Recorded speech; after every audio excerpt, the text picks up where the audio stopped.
Opening a laundromat for $50,000, unfortunately in today's world is not realistic. You can maybe remodel one it could be a good down payment on it, but the cost of the machines, even more importantly, it's the remodeling, all the infrastructure, all the water, the electrical, the plumbing has gotten just crazy expensive. Being able to develop a very small laundromat in a lot of respects is not an option anymore. It's kind of, you hate the term, but go big or go home. And we're seeing laundromats that are $500,000 to $1 million.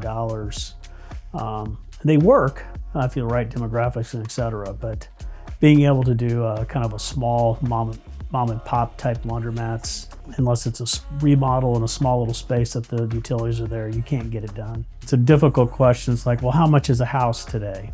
Well, there's a lot of variations on all of that. It's so dependent on the location of what utilities potentially are there, whether you're going to build it from scratch. I don't think I've seen even a smaller laundromat under $250,000, with most of them kind of being in the $500,000 plus range. If you're going to do one, you got to make sure you're doing it right. It's a major investment in today's world. There's a lot of social media out there about it in today's world.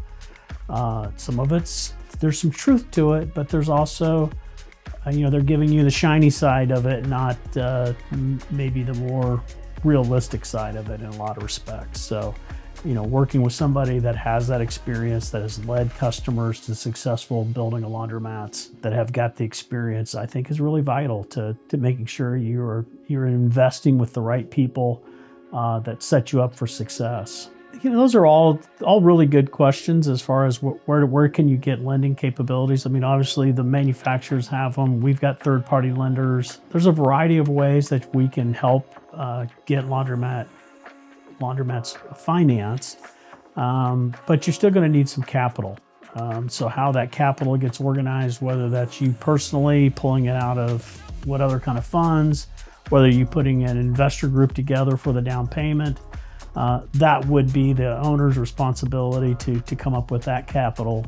But the majority of the time, we can get the vast majority of the equipment financed for you, and in a payment in a term long enough that cash flow, which is the most important thing at the end of the day when you open up, can we pay our bills when the loan payment is due? We can help make sure we structure that so that you're able to not have to live every month to month worried about if I'm going to be able to make that payment or not.